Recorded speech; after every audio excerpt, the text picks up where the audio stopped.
and welcome back to my channel. So today is going to be a slightly different video because things are going to get a little bit techy around here. Tech is definitely one of my major interests and I do enjoy trying out new products and testing them, and just new technology on the whole gets me very excited and very pumped. A lot of you may not know this, but I have guest written for a very popular phone related blog like in India. What's the first one that comes to mind? Yeah, I have written a few articles for them back in the day, like a good few years ago. I was part of the OPPO F1 Plus launch event in Delhi, and there I was given this phone to try out and just give my honest review with you guys. If you check out my first Delhi vlog, you can see like an unboxing of the OPPO F1 Plus. So there I show you everything that comes in the box and how the packaging looks. So do have a look at that. So today I'm going to be talking about the OPPO F1 Plus selfie expert phone, and it's not going to get very technical my review, but I have been using this phone for well over a month now, and I'm just going to tell you about my observations on its design, how it works, its usability, and of course its camera.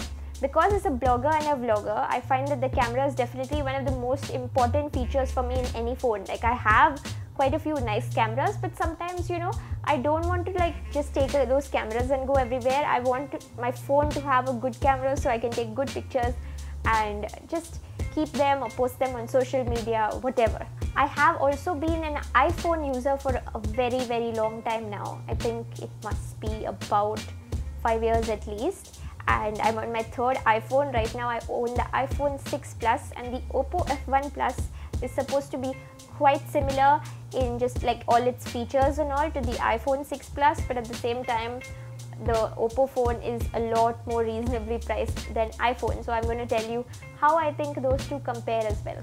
Let's talk about the look of the phone itself. So the OPPO F1 Plus is available in two colors, rose gold and gold, and what I have here is the gold version.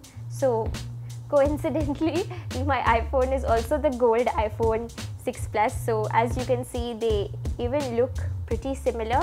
They're obviously not completely identical though, but there are a lot of very similar design elements. The size, like the width of the OPPO F1 Plus is definitely a little bit smaller than the iPhone 6 Plus, and it's also a little bit lighter.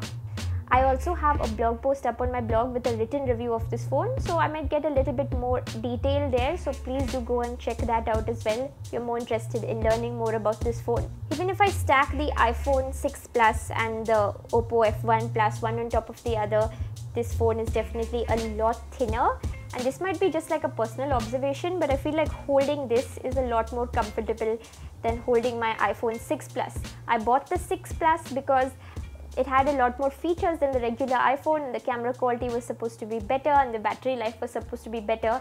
And a lot of people ask me, how do you hold the iPhone 6 Plus, because it really is a very big phone.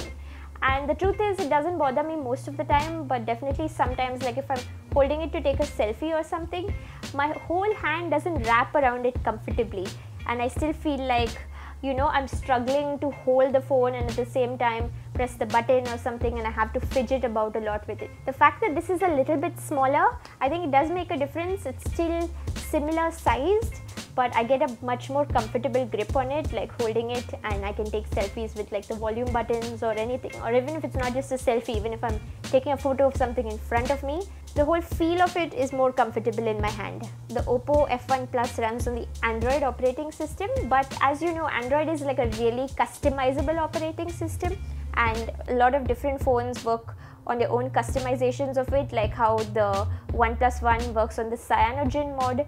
The operating system on the OPPO F1 Plus and the OPPO F1 as well, I guess, is something called Color OS. I think the whole feel and look of Color OS is incredibly similar to iOS, at least that's what I think. So if you're switching from iPhone to your Android phone, it's really a lot similar, and it was very easy for me to find things, because even when I open up like the settings menu, the whole interface, like the settings in front of me, are laid out exactly like it would be laid out on iOS. So while I do use some Android devices at home as well, like I have an Android tablet and all, when I'm switching from my iPhone to this, I don't fumble around because I know exactly where everything will be. The OPPO F1 Plus also has 4 GB of RAM, so I find that the phone is very fast. Whatever I'm doing, whether I'm working a game, whether I'm opening up apps, opening up the camera, switching from the camera to the gallery, whatever, it's really quick and there is no lag whatsoever. It might be because like my phone is really new as well, and I find that as I go a few months into each phone, I put too many apps on it, and that's what slows it down slightly. So right now I'm just on the essential apps here, but it's just lightning fast. There's no lag at all, and even my iPhone 6 Plus is lagging quite a bit at this time, but whenever I click to open any app, it opens instantly, and I really enjoy that part of it. It does charge incredibly fast as well. It has something called the flash charge or something, so the battery life is good, but if I've forgotten to charge it and I realize that the phone is low and I just have to go out somewhere, I can charge it quite quickly and it goes to even full percentage very fast. And even if like I always have my power bank with me, so if I'm at an event again and realize that my phone battery is low, I can just plug in the power bank and it just charges quickly, which makes a big difference. So it doesn't have to be connected to the power bank for a long time. Now I'm going to get to the most important feature of the phone for me, and that is the camera. The phone has a 16 megapixel front facing camera and a 13 megapixel back camera. So I never thought that I would see the day when the front camera would have better specifications than the back camera, but this phone claims to be a selfie expert, of course, so it's going to have the best like camera possible to take good selfies.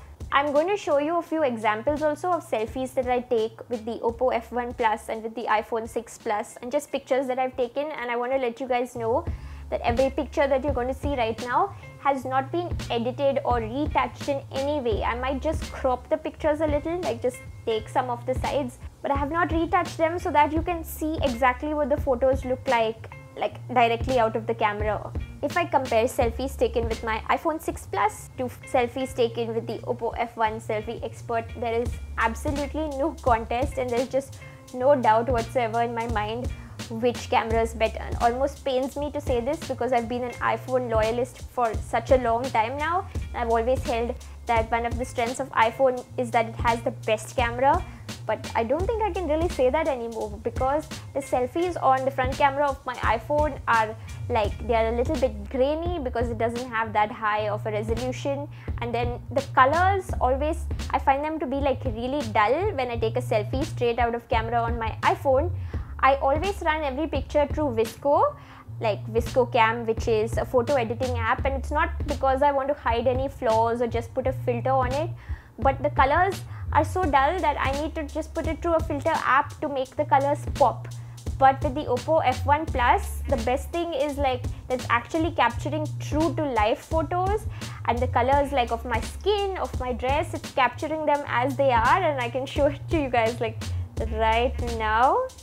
I can never imagine a picture like this vibrant coming out of my iPhone 6 Plus camera without me having to put it into some editing app and increase the saturation and everything. My skin color, it looks like realistic, it looks nice. My dress color is vibrant, and at the same time, if I zoom into my skin, it's just like I can see details on it.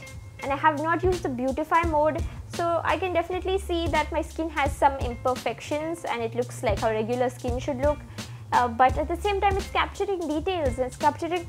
I'm going to take a selfie on the beauty mode, and I rarely use this mode because I don't really have any problem with how my face looks, and I don't have any problem with showing off my flaws, so I don't want to present a really photoshopped image of myself ever. But the beauty mode promises to like just hide your flaws if you are going through some acne or something, or if you're an older person, you have like fine lines and wrinkles. It promises to just iron those out and make everything look better.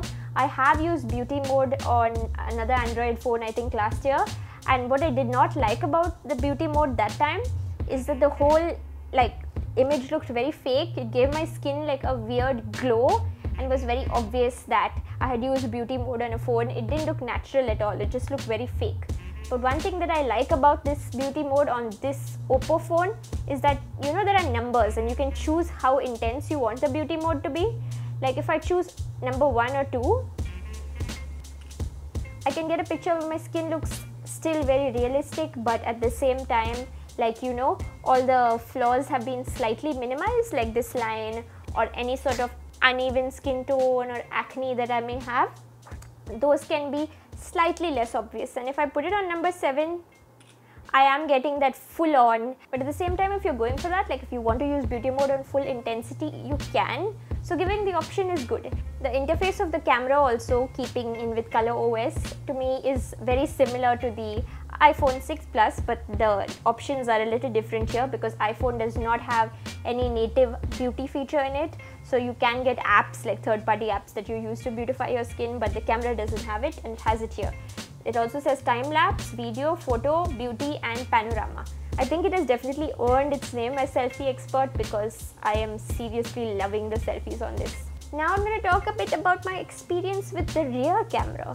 I thought for sure that like the rear camera would not be able to beat my iPhone 6 Plus camera, and to some extent the iPhone still comes on top. Like if I'm going outside somewhere and I'm taking a shot of like nature or something with the rear camera, I do feel that my iPhone 6 Plus has a slight edge on that and the images still look better.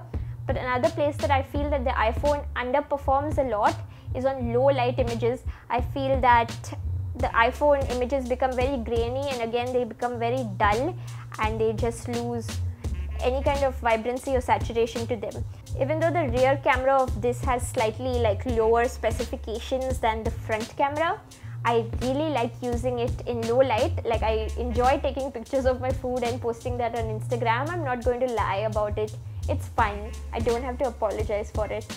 And especially if I'm having dinner at a restaurant which has like dim mood lighting, I feel that this performs a lot better. It does have a flash, but I never use the flash. I just don't like the way flash looks, not just on this but on any camera, whether it's my DSLR, whether it's my vlogging camera, whether it's any phone I've had, I never ever use flash. So can't really comment on that.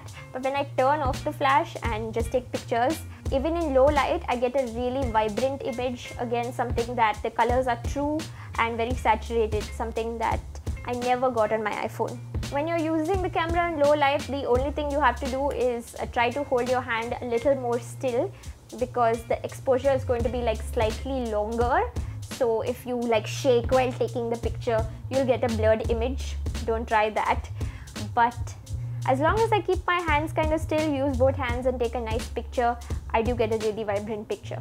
That's everything that I have to say for the OPPO F1 Plus. It does take incredible selfies that I really like, and at the same time, though it's called a Selfie Expert, it's a full-featured phone. It's got a good amount of internal storage and very good RAM that just makes it an all-round incredible phone to use. And I think it's definitely like very stiff competition for my iPhone 6 Plus. And this costs less than half the price that I paid for the iPhone 6 Plus. It's just 26,999 rupees. For everything from the looks to the features, I have been very impressed with it and I have no complaints. If you have any questions that you think I can answer, you can leave them in the comment box below and I'll get back to you as soon as I can. If you enjoyed this video, please give it a thumbs up and subscribe to my channel for more videos from me. And as I mentioned, don't forget to check out my blog review of this, because there'll be comparison pictures and more images, more writing. Thanks for watching and I'll see you guys next time. Bye.